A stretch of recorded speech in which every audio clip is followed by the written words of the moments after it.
The hail came in flat, translated Solen, stripped of inflection by the Meridian's vow's aging linguistic core.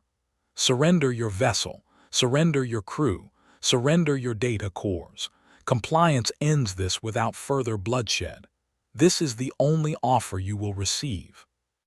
Captain Alina Voss sat in the command chair like she'd been carved into it, eyes on the tactical plot where 43 alien signatures bloomed across the dead space around the pulsar designated KX-19. 3 species, 43 warships. Her sensors read 4. Her communications officer, a wiry young lieutenant named Priya Anand, looked up from her console with the particular pallor of someone doing math she didn't like. Captain, that's the Kretha hive swarm devouring tide, the Solen battle cruiser sovereign's mandate, and what looks like a Veil Conclave heavy cruiser riding escort. Combined tonnage is... I can read a tonnage chart, Lieutenant. Voss's voice was calm in the way a held breath is calm. She tapped her armrest twice, an old habit, a tell her crew had learned meant the captain was about to do something the regulations manual would call inadvisable. On the secondary display, the alien ultimatum looped, patient as a held knife. 43 ships. 3 civilizations who had, between them, swallowed at least 9 other species into compliance over the last 2 centuries. The Solen Dominion did it with elegance and old aristocratic cruelty. The Kretha hive did it with numbers that didn't care about losses. The Veil Conclave did it slowest of all, and that made them the most dangerous because the Veil remembered everything. Helm, Voss said. Hold position, weapons status. Online and cold, Captain, per the standing order, said her weapons officer, a broad-shouldered man named Diego Castellan, who had served with her since the Meridian's vow was still a hull number instead of a ship. He didn't ask why they weren't running. He'd stopped asking that years ago. The hail looped again. You have 90 seconds to comply. Anand's hands hovered over her console. Captain, with respect, our escort wing is 3 frigates and us. They have a battle cruiser alone that could core us in 1 salvo. If this is a bluff, I don't see the angle. It's not a bluff, Voss said. It's an audition. She rose from the chair, smoothed the front of her uniform jacket with one unhurried motion, and looked at the alien fleet on the plot the way a woman might look at a storm she'd already decided to walk into. Then she smiled, not a performance for the crew, not bravado dressed up for morale. It was the smile of someone who had read the last page of the book a long time ago and was simply waiting with great patience for everyone else to catch up to the ending. Lieutenant Anand, send the standard response. Captain, the standard response is... I know what it is, send it. Anand swallowed, keyed the translator, and transmitted 4 words back across the gulf of space to a praetor who had broken 7 species before breakfast over the course of his career. Come and take it. The bridge went very quiet. General quarters, Voss said, and now there was something underneath the calm, something with teeth in it. All hands to battle stations. Arm every weapon system we have. Spin up the rail drivers. Bring the reactor to combat threshold. She paused at the hatch to her ready room, looking back at her bridge crew, Castellan grim and ready, Anand frightened but steady, the dozen others who'd trained for this exact moment without ever quite believing it would come. They think this is the end of something, Voss said. Let's show them it's the beginning. 43 ships began closing the distance. On the Meridian's vow, klaxons sang, and 400 crew moved to their stations with the grim efficiency of people who had drilled for a war their grandparents started and never finished losing. Somewhere behind the pulsar's magnetic shadow, 60 more ships sat dark and silent, waiting for a signal that hadn't come yet. Captain Voss settled back into her chair, folded her hands, and watched the enemy fleet's projected arrival time tick downward like a fuse she had personally lit. 40 years before the Meridian's vow sat alone in the shadow of KX-19, a Veil Conclave scout ship had translated into low Earth orbit above what was then a fractured, squabbling collection of nation-states, and broadcast humanity's very first message from the stars. It had been, by Vale standards, a courtesy, an invitation to submit peacefully to guided integration before the inevitable became necessary. Earth's governments, who could not agree on trade tariffs, fishing rights, or the correct year to phase out fossil fuels, achieved unanimous consensus on exactly one thing within 6 hours. The answer was no. What followed was a war historians would later call the 100-Day War, though it ran closer to 94. The Vale won every engagement. Their ships were faster, their weapons more refined, their tactics honed over millennia of slow, patient conquest. Human orbital defense platforms were vaporized in the opening week. 3 major cities took kinetic strikes meant to encourage compliance rather than annihilate. The Vale, even then, preferred to break a species, well, rather than its body, on the logic that broken bodies couldn't be productively integrated afterward. It should have ended in week 2. It didn't, because humanity did something the Vale's extensive historical models hadn't accounted for. It refused to stop. Shipyards that had been building container vessels started welding railguns onto hulls within a month. Civilian engineers who'd never touched a weapons system reverse-engineered captured Vale drone wreckage in garages and converted factories. Nations that hated each other lent each other soldiers, scientists, and steel, because losing to the aliens was somehow worse than losing face to the neighbors. Admiral Thaddeus Okonkwo, then a young captain commanding a converted oil tanker bristling with scavenged plasma cannons, fought in the Battle of the Marianas Corridor, a fight Earth's forces lost tactically and won strategically, trading 11 ships for a single damaged Vale cruiser, but making the Vale Conclave's command structure recalculate, for the first time in their long history, the actual cost of finishing what they'd started. The Vale withdrew on day 94, not because they'd been defeated, but because their cost-benefit models had quietly flipped negative. They left a damning note in Conclave archives, translated decades later by human intelligence. The species cannot be conquered, only exhausted, and exhaustion is not guaranteed within an acceptable time frame. Elena Voss had grown up on stories of that war told by her grandmother, who'd lost a brother in the Marianas Corridor and gained, somehow, an unshakable conviction that humanity's defining trait wasn't courage or cleverness, but a kind of stubborn refusal to read the room. She'd met Okonkwo in person only once, at the Fleet Academy, an old man by then with a synthetic leg and eyes like spent shell casings. He'd taken one look at her tactical thesis, an analysis of deception doctrine using inferior assets, and said the only thing he ever said to her directly: "Humans don't win wars because we're strong, cadet. We win because the enemy keeps fighting the war they think they're in, and we keep fighting the one that's actually happening." She'd built her entire career on that sentence. The coalition bearing down on her now, Solène, Cretha, and a contingent of Vale who should have known better, was about to learn the same lesson the hard way, on a schedule of Elena Voss's choosing, in a place she had picked months in advance. Praetor Vashir, old blood of the Solène Dominion, did not enjoy surprises, and the 4 words crawling across his bridge display, "Come and take it," qualified as a surprise of the most irritating kind. He was an aristocrat of the old conquest lineages, his ship and crew bearing names that traced back 9 generations to the first Dominion fleets that had folded a dozen lesser species into tributary status. He had personally overseen the surrender of 3 civilizations. None of them had answered an ultimatum with insolence.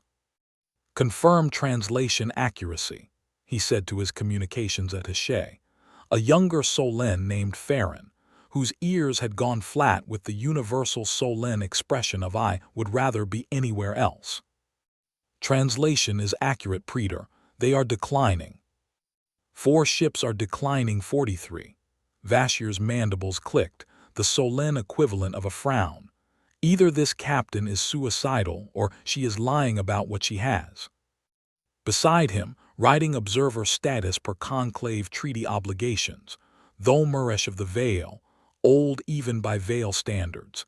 His skin, a mottled gray-green that marked centuries rather than decades, made a small sound that might have been a sigh, translated through his vocalizer as simple static. "Praetor," Thomarash said, "I would counsel patience before committing the main fleet." "You always counsel patience, conclave friend. It is, I am told, a Vale specialty." Vashir didn't bother hiding his contempt. The Vale had been the senior partner in this coalition by seniority and tech base, but seniority bored younger species, and the Solen were nothing if not impatient with anyone they considered beneath their bloodline, which lately included the Vale, whose long decline in military ambition the Solen read as weakness rather than wisdom. "Send a probing strike," Vashir ordered. 12 fighters, full weapons. Encourage the human captain to reconsider her arithmetic. 12 sleek Solen strikecraft peeled off from the sovereign's mandate and burned hard toward the 4 human ships, weapons hot, formation tight and practiced. A formation that had broken the will of 6 other species on 6 other occasions. What happened next took 11 seconds, and Vashir would watch the sensor replay of it perhaps 200 times over the following weeks, trying to find the moment where it should have gone differently. The human frigates didn't scatter. They didn't panic fire in the wide, desperate spreads of a cornered, outgunned defender. Instead, 3 of the 12 incoming fighters vanished from sensors entirely, not destroyed, erased, their signatures simply ceasing to exist a half-second before something unseen tore through their formation from an oblique angle no Solen tracking algorithm had been watching. The remaining 9 fighters scattered into evasive patterns and ran directly into a field of drone-laid kinetic charges that had apparently been seeded in that exact patch of space hours, maybe days, before the coalition fleet had even arrived. 12 fighters became 2 survivors in 11 seconds. The Meridian's vow hadn't fired a single one of its main batteries. On the Solen bridge, silence took hold the way it does after a slap. That, Thomarash said quietly into the silence, was not a desperate defense, Praetor. That was a demonstration. Vashir stared at the tactical plot, at the lone human battle group sitting exactly where it had been sitting the entire time, weapons still cold, still patient, still. And this was the detail that crawled under his scales, still smiling, if a ship's posture could be read that way, which it technically couldn't. But every instinct bred into 9 generations of Solen conquest told him it was. "Recalibrate sensors," Vashir snapped. "I want full spectrum analysis of that pulsar shadow, now." He did not yet say the word retreat. His pride wouldn't permit it. But for the first time since this campaign began, Vashir Oldblood felt something he hadn't felt in decades of easy conquest. The cold, unfamiliar sensation of being the one being tested. What Vashir's sensors couldn't yet see, because it had been built specifically so they couldn't, was the truth. The Meridian's vow and her 3 escorts were not, in any meaningful sense, the weak bait they appeared to be. They were the visible tenth of an iceberg, and the other 9/10ths were sitting dark and patient in the magnetic shadow of the pulsar. 6 hours into a sensor-spoofing operation so thorough that even Solen deep scan arrays read empty space where 60 human warships waited. The technology underpinning the deception had a long and unglamorous history. After the 100-Day War, human salvage teams had spent decades quietly recovering wreckage from Vale drone hulks left in low orbit and deep space, fragments of cloaking arrays, adaptive armor weaves, sensor deception algorithms designed by a species that had been perfecting the art of overwhelming lesser civilizations for 10,000 years. Most of it had been damaged beyond recovery. Some of it hadn't. Human engineers, who had a long and well-documented history of taking elegant alien technology and bolting it onto something held together with structural epoxy and stubbornness, had spent 30 years fusing Vale stealth principles with human improvisational doctrine. The result wasn't elegant. Vale engineers, had they seen the schematics, would likely have been mildly offended by the inefficiency of it. But it worked, and more importantly, it was cheap, cheap enough to outfit not a handful of elite vessels, but an entire fleet doctrine built around a single, brutally simple premise. Let the enemy believe they're facing the weak, visible fraction of your strength, and let them commit to a fight they think they understand. The Meridian's vows, obsolete, weapons loadout was a careful piece of theater. Its actual rail drivers were modified Veil derivative coil systems capable of accelerating projectiles to velocities the Coalition's targeting computers weren't calibrated to predict, because no ship of the Meridian's vows registered class should have carried them. Its escort frigates carried drone swarms seeded with kinetic mines hours in advance. Laid along predictable vectors, any attacking force would be forced to use, predictable not by accident, but because the Meridian's vow had spent 6 hours subtly broadcasting false propulsion signature data, specifically engineering which approach vectors looked safest. Behind the Pulsar, the 3rd Expeditionary Fleet, 60 ships under the overall command of Rear Admiral Okonkwore's former protege, now Admiral Hassan Webb, sat in absolute electromagnetic silence, reactors at minimum signature, crews strapped into positions they'd held for 6 motionless hours, waiting on a single coded transmission from Captain Voss. 3 pulses, then silence. Committed. Spring the trap. This was the doctrine Voss had spent 15 years refining, the one Okonkwore's had handed her like an inheritance. Humanity didn't win by being stronger ship for ship. It won by making the enemy fight the battle they expected, while the actual battle happened somewhere they weren't looking. It was the Mariana's Corridor philosophy scaled up by 40 years of bitter, patient engineering, trade visible weakness for invisible strength, and let pride do the rest of the work. Aboard the Meridian's vow, Voss watched the 2 surviving Solen fighters limp back toward the Sovereign's mandate and allowed herself a small, private note of satisfaction.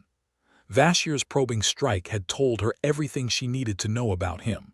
Prideful, aggressive, and now, critically, curious about a threat he didn't yet believe was real.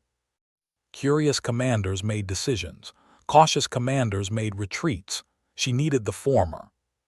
"Lieutenant Anand," she said, "send the 2nd message." "Captain." "Tell them we're still waiting."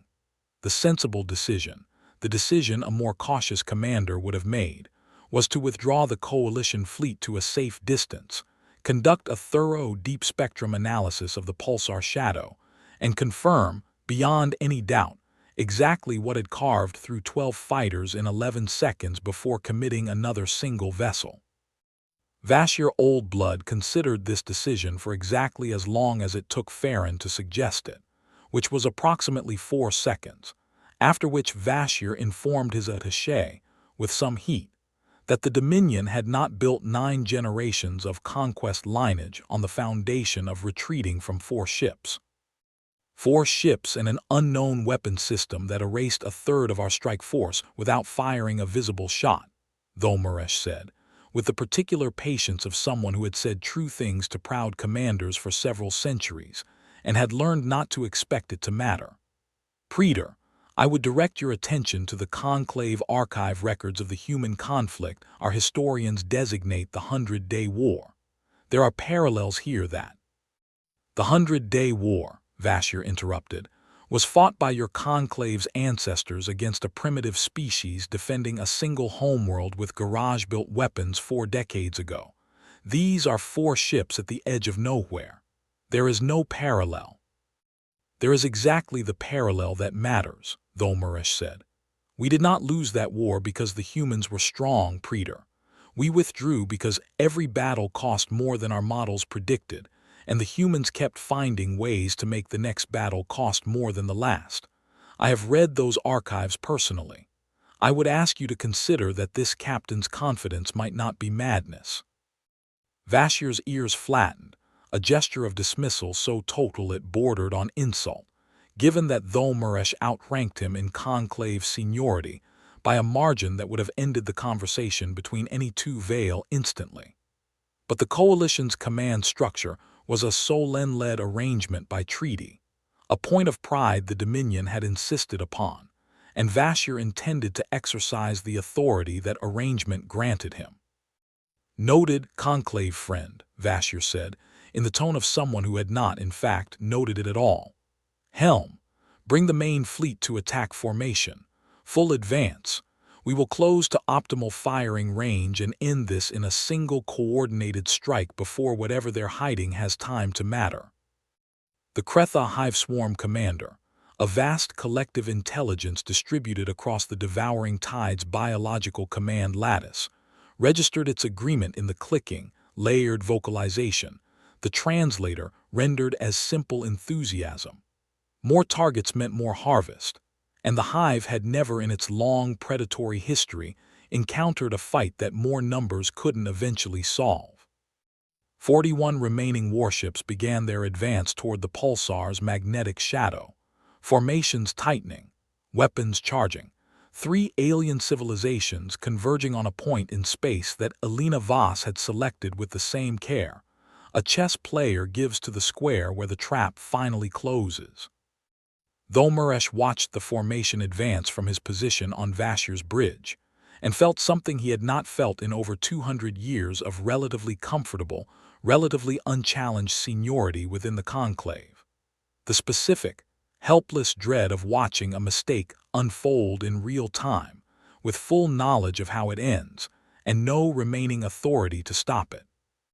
He opened a private, encrypted channel back to Conclave High Command, not to warn them of a battle he already suspected was lost, but to begin the far more delicate work of explaining afterward why the Veil had not been the ones to choose this fight.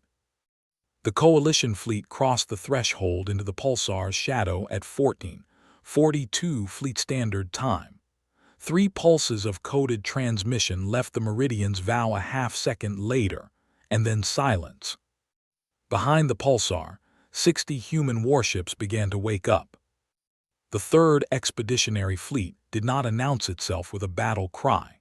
It announced itself with 60 reactors spinning from standby to combat threshold in the same 11 seconds it had taken to erase a Solen strike wing. And then, in the next 11 seconds after that, with a coordinated rail driver barrage that came from a direction the Coalition sensors had spent 6 hours being told was empty. Admiral Hassan Webb, watching from the UESS Spartacus's flag bridge, gave the only order the moment required. "Fleet, you are weapons-free. Targets per Voss doctrine. Make them pay for every meter." What followed was not the clean, decisive massacre that human propaganda would later, somewhat dishonestly, suggest. It was something messier and more honest. A brutal, grinding fleet engagement where humanity's ships took damage exactly the way every other ship in the void took damage, where hull plating buckled and crews died, and 3 human frigates were reduced to drifting wreckage within the first 4 minutes. Human technology hadn't made the Meridian's vow and the 3rd Expeditionary invincible. It had made them unpredictable and willing to keep fighting through damage that, by the tactical doctrine of every species in the Coalition, should have signaled retreat. The Kretha Hive learned this first and worst. The devouring tide's collective combat intelligence had built its entire strategic doctrine on a single observable truth, repeated across 300 years of conquest. Lesser species broke formation and fled once losses crossed a predictable threshold, and a fleeing enemy could be harvested at leisure. The Hive's swarm ships pressed forward into the human formation, expecting exactly this pattern, and instead found human destroyers that kept their weapons firing while burning, kept their formations tight while losing ships, kept advancing through point-blank exchanges that any sane fleet would have used to disengage. It wasn't bravado. It was Alconquerez's lesson, lived out across 60 ships. Humans didn't fight the battle the enemy expected. They fought the one that was actually happening, and the one actually happening was a war of attrition where retreat had been quietly, doctrinally removed from the playbook generations ago. Captain Voss's own battle group, the supposed weak bait, proved the second half of the trap. The Meridian's vow and her remaining escort pivoted from prey to anvil, rail drivers tearing into the Sovereign's Mandate's flank, while the third expeditionary closed from the opposite vector, catching the coalition fleet in a vice it had walked into with its own momentum. "Status on the Mandate," Voss called, bracing against her chair as a near miss rattled the Meridian's Vow's hull plating. "Their shields are gone, Captain, hull integrity failing on 3 decks." Castellan's voice was tight with the particular focus of a man fighting his ship through real damage, not theoretical. "They're not disengaging. Praetor's still pushing forward." "Of course he is," Voss murmured. Pride didn't know how to retreat any better at the end of a battle than it had at the beginning of one. Across the engagement, the Vale contingent under Thomuresh's nominal authority had already begun something the Solent and Cretha hadn't. A controlled, disciplined withdrawal toward the formation's rear, weapons still active, but movement vectors clearly oriented away from the worst of the fighting.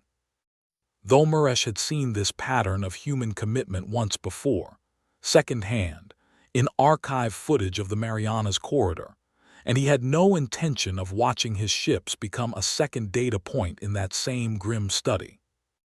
The battle had run 19 minutes. Coalition losses stood at 11 ships destroyed, 6 crippled. Human losses stood at 4 ships destroyed, 9 damaged. By any sane fleet commander's accounting, the engagement had become unwinnable for the coalition the moment the third expeditionary decloaked, and yet the Sovereign's Mandate, flagship of a man whose pride had not yet finished processing the scale of his miscalculation, kept firing. The Sovereign's Mandate died slowly, which was somehow worse than dying fast. Vasher Oldblood watched his bridge crew fight fires in 3 sections simultaneously, watched secondary explosions stutter down the ship's spine on the tactical schematic like a wound spreading, and still, even now, even with his flagship venting atmosphere from a dozen breaches, some deep, inherited part of him refused to give the order that would end it. 9 generations of conquest lineage did not surrender. 9 generations of conquest lineage had also never lost a battle this badly, a fact his ancestors' confidence had not adequately prepared him to process.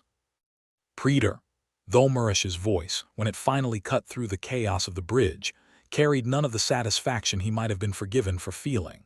There was only the flat, weary urgency of someone watching a wound deepen that he had warned, repeatedly, was coming. "The conclave forces are disengaging on my authority. I would ask you, with whatever respect remains between us, to consider doing the same before this becomes a battle remembered for how completely it was lost, rather than simply lost." Vashier's mandibles clicked, slow, almost mechanical. On the main display the human fleet, the real human fleet, 60 ships where his sensors had insisted, 6 hours ago, there were none, continued its methodical, costly advance. Costly for both sides. That detail mattered to Vashier in a way he hadn't expected. The humans weren't winning cleanly. They were winning by refusing to stop bleeding before the coalition did. "Signal full ceasefire," Vashier said finally, the words coming out clipped, foreign in his own mouth. "All Dominion vessels. Cease fire and signal surrender terms to the human flagship." Farron's hands moved across his console with visible relief. Across the rest of the coalition formation, the order propagated outward, Solent ships going dark weapons first, then the Cretha hive's collective intelligence, after a notable delay that suggested even a hive mind, needed a moment to process a concept as foreign to it as stopping before total victory or total destruction. Aboard the Meridian's Vow, Lieutenant Annan's console chimed with the Universal Coalition surrender frequency, and she looked up at her captain with something between disbelief and relief. "Captain surrender signals, multiple vessels, Solent and Cretha command codes both." Voss had been watching the tactical plot with the stillness of someone who had rehearsed this exact moment in her head more times than she could count. The temptation, the doctrinally sound and tactically clean option, was obvious. Press the advantage. Finish the coalition fleet while it was crippled and disorganized. Turn the pulsar ambush into the kind of decisive, unambiguous annihilation that would end any question of this coalition ever threatening human space again. All ships cease fire, Voss said instead. Hold position.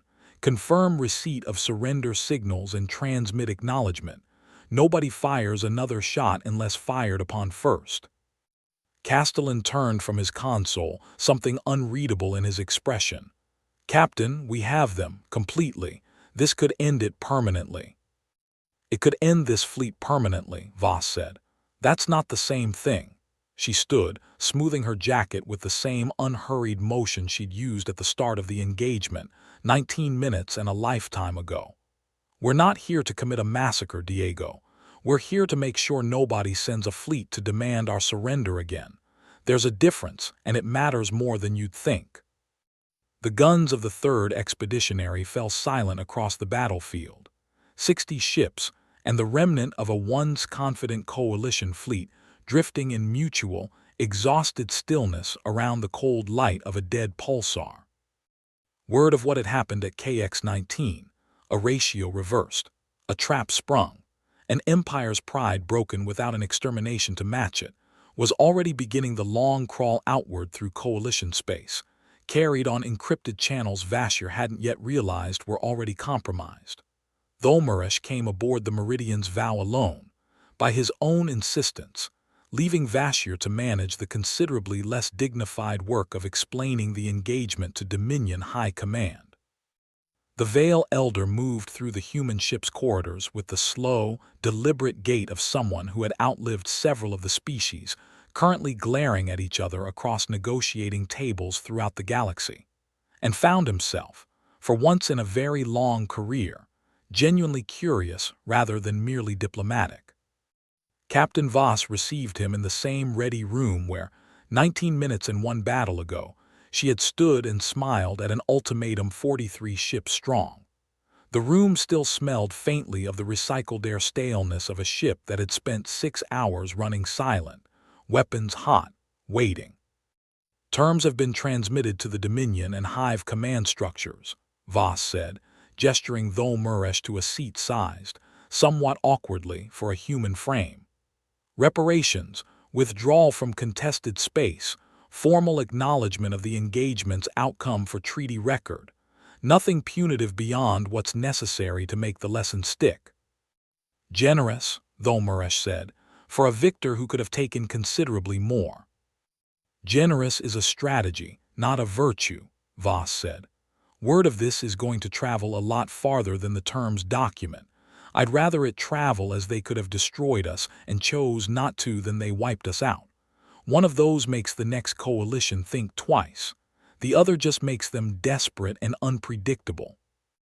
Thomarash considered this with the patience of a being who measured consideration in years rather than minutes, then asked the question he had genuinely come aboard to ask, setting aside diplomacy for something closer to honest curiosity. When the ultimatum arrived, Captain, before any of this, before you knew the trap would work, before you knew our numbers, before any of it had been decided by events rather than intention, you smiled. I have reviewed the sensor logs. It is recorded. I would ask you plainly why. Voss was quiet for a moment, and when she answered, it wasn't the rehearsed answer of someone delivering a line for posterity. It was something closer to the truth as she'd actually lived it. 40 years ago, your people came to my planet and told us to surrender or be pacified, she said. We lost every battle of that war, every single one. Cities burned. People my grandmother loved died in the first month.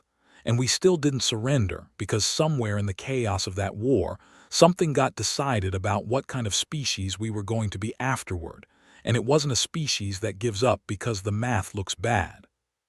She leaned forward slightly. Every coalition since then has done the same thing yours did, looked at our numbers, decided the math favored them, and demanded surrender like it was inevitable. And every single time, they've been fighting the battle they think they're in, while we're fighting the one that's actually happening. I smiled because I knew which battle this was the moment your ultimatum came through. You didn't.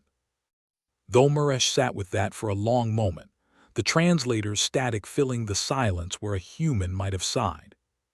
The Conclave's own archives say nearly the same thing, he admitted finally.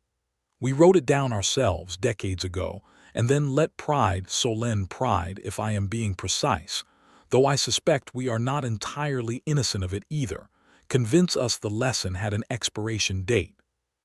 It doesn't, Voss said, not unkindly. That's sort of the whole point. Outside the viewport, the wreckage of the engagement drifted in the cold light of the pulsar, broken Solène hulls, a scattering of Cretha debris, and beyond them, the 60 ships of the 3rd Expeditionary Holding Formation around the Meridian's vow like something that had always been there, waiting, exactly as long as it needed to.